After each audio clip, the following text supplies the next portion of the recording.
Avant de commencer, laisse ton esprit descendre un instant vers l'intérieur. Jung disait que toute rencontre authentique commence par un geste de silence. Si ces idées effleurent quelque chose qui vit déjà dans ton inconscient, abonne-toi, afin que cet espace reste un pont vers ta propre profondeur. Chaque like, chaque commentaire, aide cette connaissance à trouver ceux qui marchent encore sans le savoir, vers leur propre ombre. Maintenant, avançons vers ceux qui cherchent à être vus. Voici ce à quoi il faut être attentif. Car ce signe ne s'annonce pas par une agression évidente ou un comportement toxique. Il est bien plus subtil, et c'est précisément ce qui le rend si redoutable. Le signe identifié par Jung apparaît lorsqu'une personne commence à projeter son ombre sur autrui, avec une conviction absolue. Mais voici ce que la plupart des gens ne comprennent pas à propos de la projection de l'ombre. Ce n'est pas qu'une théorie psychologique. C'est un système d'alerte qui peut vous sauver la vie. En 1913, Jung traita un patient qui allait changer à jamais sa compréhension du danger humain.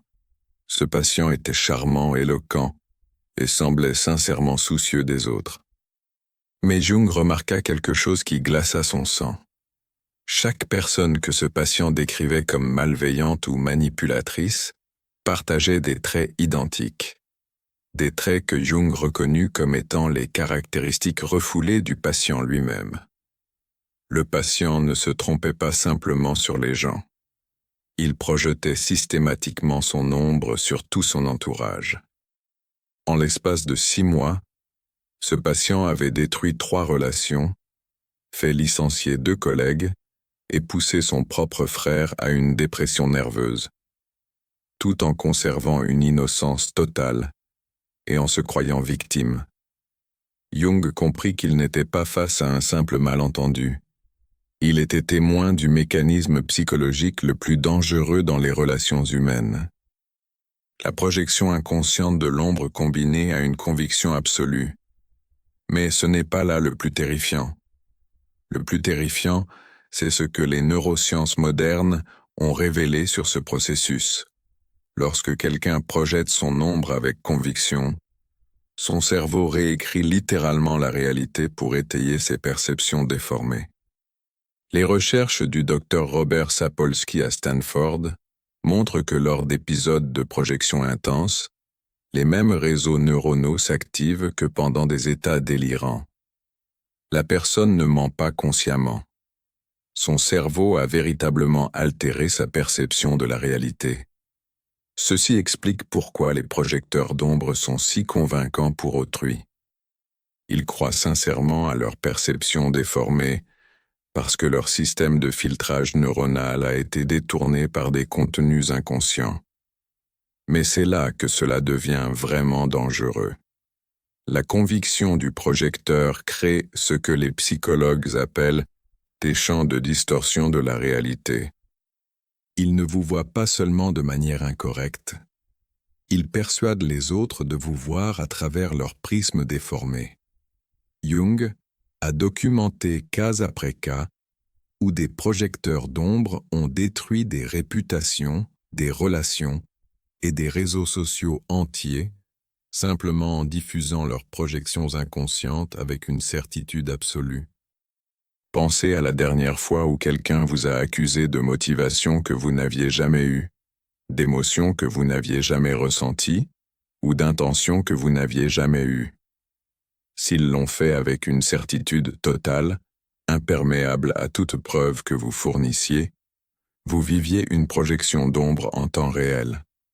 Voici ce qui rend la projection d'ombre si insidieuse. Plus la projection est forte, plus le projecteur en est convaincu. C'est une boucle de rétroaction psychologique qui peut piéger des familles, des lieux de travail et des communautés entières. Les anciennes traditions de sagesse comprenaient ce phénomène bien avant que Jung ne le formule scientifiquement. Le bouddhisme parle du miroir obscurci qui reflète ses propres impuretés comme des objets étrangers. Le christianisme met en garde contre le fait de voir la paille dans l'œil d'autrui, tout en oubliant la poutre dans le sien. Mais Jung est allé plus loin. Il a découvert que les projecteurs d'ombre ne se contentent pas de mal percevoir la réalité. Ils créent des réalités alternatives qui leur semblent parfaitement réelles et le deviennent de plus en plus pour les autres. Le signe d'alerte apparaît lorsque vous remarquez un décalage total entre la manière dont quelqu'un vous décrit et votre expérience intérieure réelle. Il vous attribue des pensées, des sentiments et des motivations qui n'existent nulle part dans votre conscience. Et ils le font avec une telle certitude que vous commencez à douter de votre propre réalité. C'est un gaslighting psychologique à son niveau le plus sophistiqué. Non pas une manipulation consciente, mais une distorsion inconsciente de la réalité qui peut pousser les cibles à une véritable dépression psychologique. Mais la projection en elle-même n'est pas le vrai danger. Le vrai danger est la manière dont les projecteurs d'ombre recrutent inconsciemment d'autres personnes dans leur réalité déformée. Jung appela cela la possession collective. Lorsque des groupes entiers commencent à voir le monde à travers les projections d'une seule personne. Les recherches du docteur Leon Festinger sur la dissonance cognitive expliquent comment cela se produit. Lorsque quelqu'un présente ses projections avec une conviction absolue, les autres subissent une pression psychologique pour aligner leur perception sur la certitude du projecteur plutôt que de se fier à leurs propres observations contradictoires. C'est ainsi que des familles se retournent contre des membres désignés comme boucs émissaires. Comment des lieux de travail harcèlent des employés innocents. Comment des communautés détruisent des individus sur la base d'accusations projetées sans fondement dans la réalité. Le projecteur devient le centre d'une tempête psychologique, organisant inconsciemment les autres pour qu'ils attaquent les qualités mêmes qu'ils ne peuvent accepter en eux-mêmes. Jung observa ce schéma chez ses patients les plus dangereux. Ils ne se contentaient pas de projeter leur ombre. Ils créaient des systèmes sociaux entiers organisés autour de leur projection. La personne sur qui l'ombre est projetée devient isolée, manipulée psychologiquement, gaslit, et finalement brisée par une illusion collective à la création de laquelle elle n'a jamais participé. Jung identifia 5 signes d'alerte indubitables révélant une projection d'ombre dangereuse. Signe 1. Une certitude absolue concernant les motivations d'autrui. Ils ne disent pas « je pense que tu pourrais être », ils disent « tu es », avec une conviction totale concernant vos états intérieurs, vos motivations et votre caractère. Signe 2. Immunité aux preuves contradictoires. Aucune explication, clarification ou preuve contraire ne peut ébranler leur perception. Ils interprètent vos tentatives de corriger leur méprise comme une preuve supplémentaire de leur exactitude. Signe 3. Une intensité émotionnelle disproportionnée par rapport aux preuves. Ils ont de fortes réactions émotionnelles à des offenses perçues ou à des comportements que d'autres jugent mineurs ou inexistants. Leur intensité émotionnelle révèle le contenu projeté et non votre comportement réel. Signe 4. Des récits de victimes récurrents. Ils se retrouvent systématiquement dans des conflits où ils sont les innocentes victimes de la malveillance, de la manipulation ou de la cruauté des autres. La distribution des rôles change, mais ils sont toujours la partie lésée. Signe 5. Un comportement de recrutement. Ils essaient subtilement ou ouvertement d'amener les autres à vous voir comme ils le font, souvent par des conversations apparemment empreintes de sollicitude sur votre caractère ou votre comportement. Lorsque vous voyez ces 5 signes ensemble, vous n'êtes pas face à un simple malentendu ou conflit de personnalité.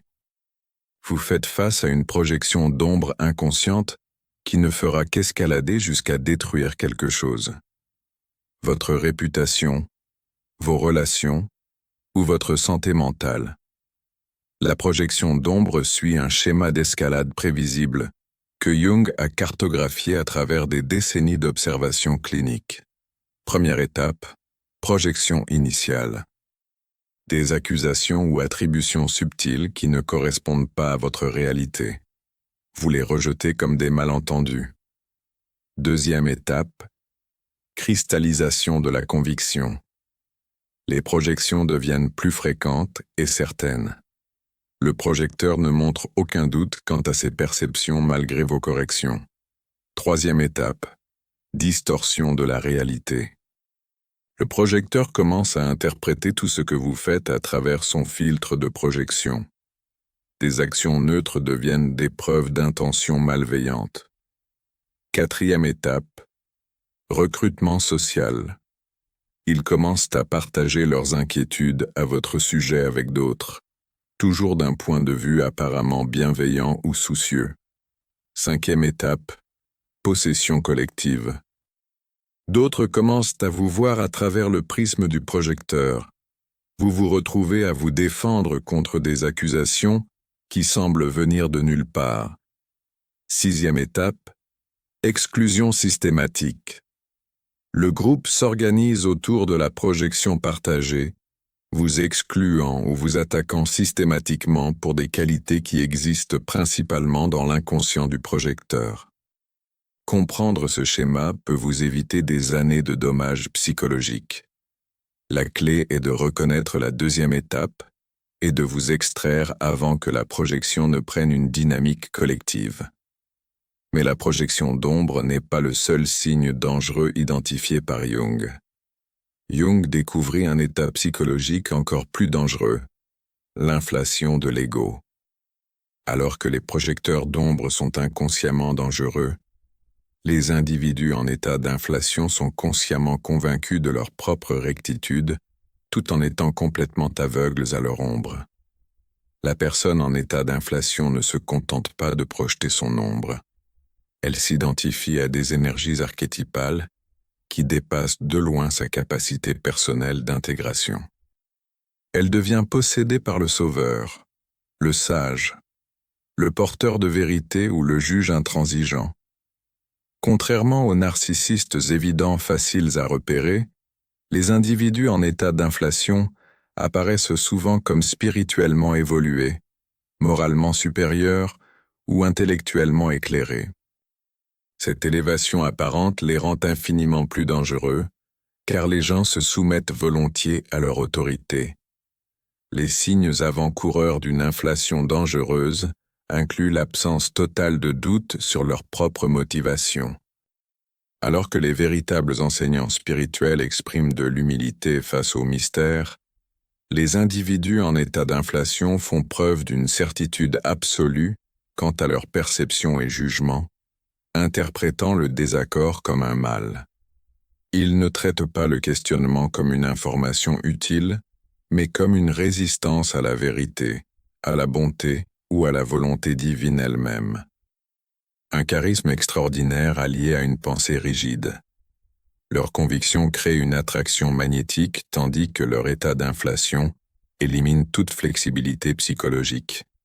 Jung avertit que les individus en état d'inflation finissent par s'effondrer sous la tension psychique d'identifier leur petit ego à des contenus transpersonnels. Mais avant de s'effondrer, ils causent souvent des dégâts dévastateurs aux autres par leur conviction absolue en leur propre rectitude. Le troisième signe dangereux identifié par Jung est l'identification complète à la persona sociale. Le masque que nous portons en public devenant la seule identité que la personne reconnaît. Cela crée ce que Jung appela le problème de la personne parfaite. Quelqu'un de si adapté aux attentes sociales qu'il a perdu tout lien avec son moi authentique et son ombre. Le danger n'est pas évident, car les individus identifiés à leur persona sont souvent des modèles de convenance sociale. Ils savent toujours quoi dire, comment agir, quelles expressions afficher. Mais cette perfection dissimule un vide terrifiant.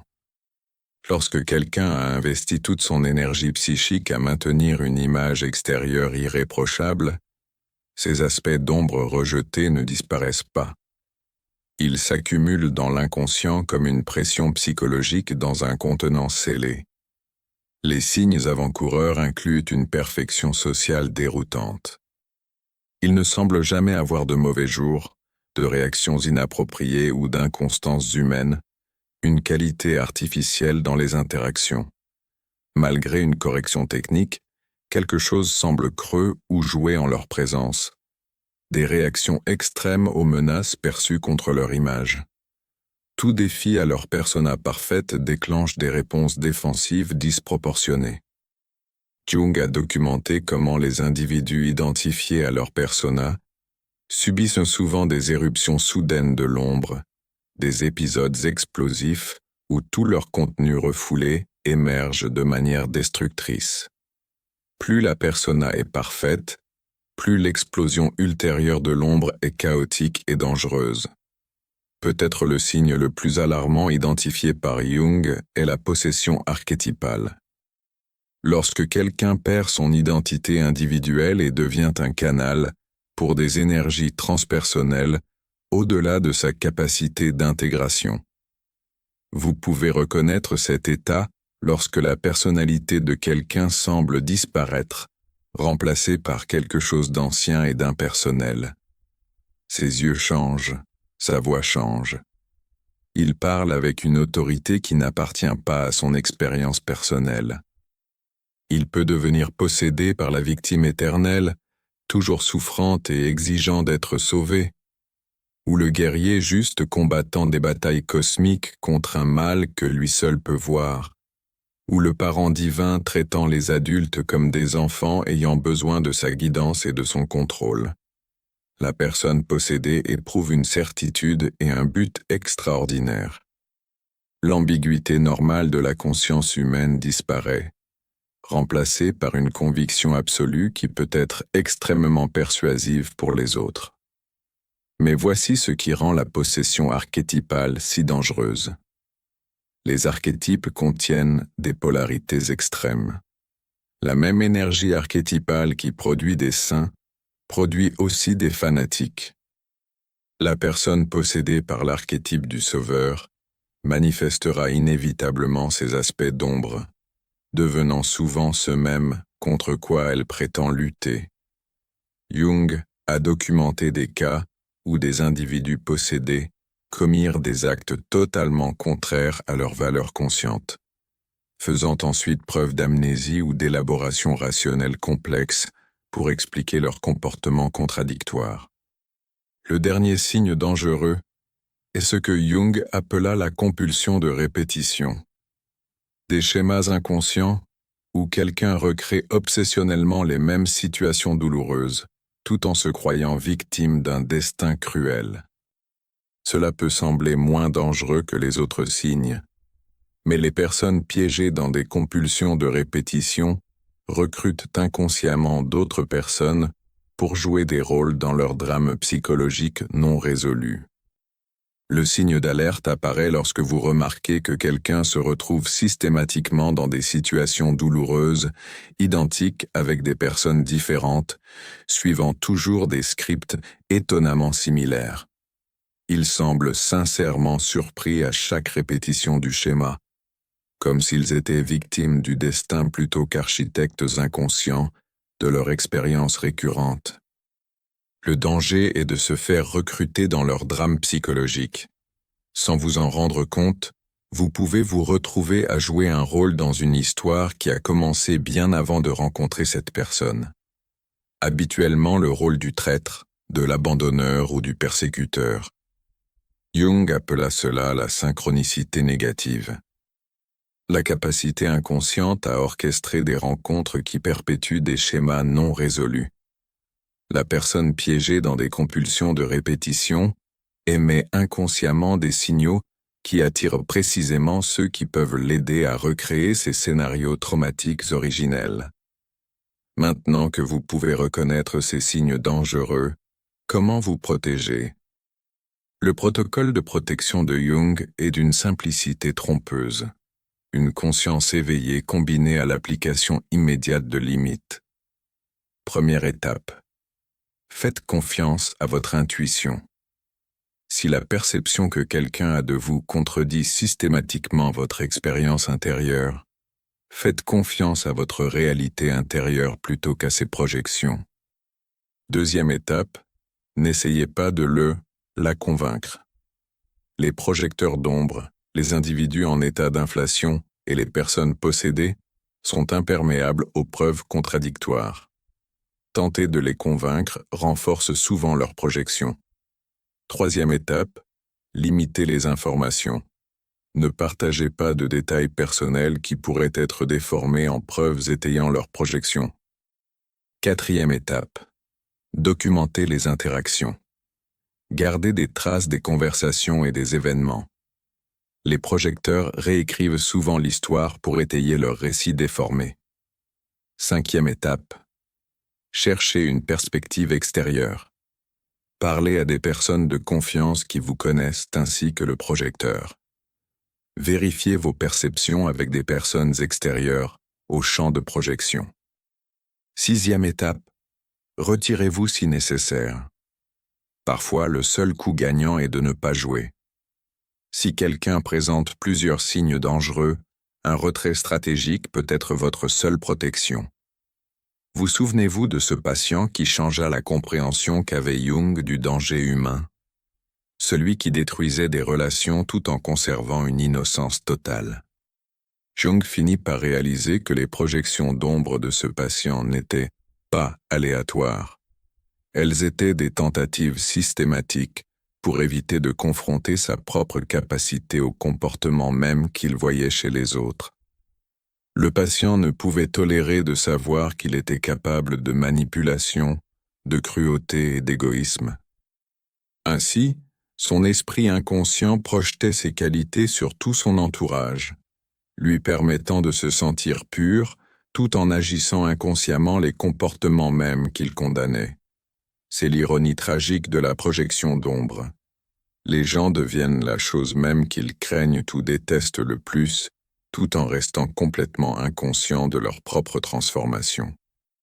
Mais voici ce que Jung a découvert, et qui peut vous sauver. La conscience éveillée de ces schémas brise leur pouvoir. Lorsque vous pouvez reconnaître la projection d'ombre, l'inflation de l'ego, l'identification à la persona, la possession archétypale et les compulsions de répétition, vous n'êtes plus vulnérable à leur influence inconsciente. Les personnes les plus dangereuses sont celles qui sont inconscientes de leur propre obscurité. Mais à l'instant où vous prenez conscience de ces schémas chez les autres et en vous-même, vous sortez de leur juridiction psychologique. Jung passa sa vie à cartographier ces territoires dangereux de la psyché humaine, non pas pour créer la peur, mais pour créer la liberté.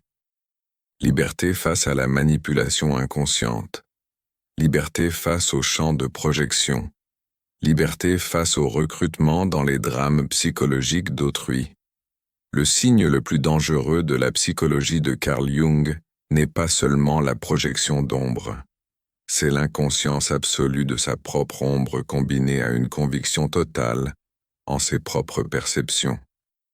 Lorsque vous rencontrez quelqu'un qui montre ce signe, souvenez-vous des mots de Jung. La chose la plus terrifiante est de s'accepter complètement soi-même. Les personnes qui ne peuvent pas s'accepter complètement feront inévitablement de vous le dépôt de tout ce qu'elles ne peuvent supporter de voir en elles-mêmes. Votre protection ne réside pas dans le fait de combattre leurs projections, mais dans le maintien d'une conscience éveillée de ce qui vous appartient et de ce qui leur appartient. Cette conscience est votre bouclier contre les forces psychologiques les plus dangereuses dans les relations humaines. Avez-vous rencontré ces signes d'alerte dans vos relations? Partagez votre expérience dans les commentaires. Parfois, reconnaître ces schémas dans notre passé peut nous protéger à l'avenir. N'oubliez pas de vous abonner pour plus d'aperçus sur la psychologie de Jung qui peuvent transformer votre manière de naviguer dans les relations humaines. Si vous êtes prêt à explorer des aperçus plus stratégiques sur la dynamique du pouvoir et la motivation, consultez ma vidéo sur Ne jamais se défendre, la loi de Machiavel qui détruit vos ennemis, où je révèle une loi psychologique que les neurosciences modernes ont désormais prouvée dévastatrice d'efficacité. Au moment où vous vous défendez, vous avez déjà perdu le jeu de pouvoir. Si quelque chose dans ce message a résonné en toi, prends un moment pour respirer et laisser la conscience poursuivre naturellement son mouvement vers l'intérieur. Jung disait que ce qui devient conscient cesse de nous gouverner en silence. C'est pourquoi tu peux partager cette réflexion avec ceux qui cherchent encore sans savoir ce qu'ils cherchent. Abonne-toi pour ne pas perdre le fil lorsque viendra la prochaine plongée dans l'ombre. Laisse ton like. Il aide ces mots à atteindre ceux qui en ont besoin bien avant de comprendre pourquoi. Et si quelque chose s'est éveillé en toi, écris-le plus bas. Chaque commentaire devient une étincelle. Un esprit qui se souvient en aidant un autre à se souvenir. Nous continuerons d'avancer ensemble, au-delà de l'ombre.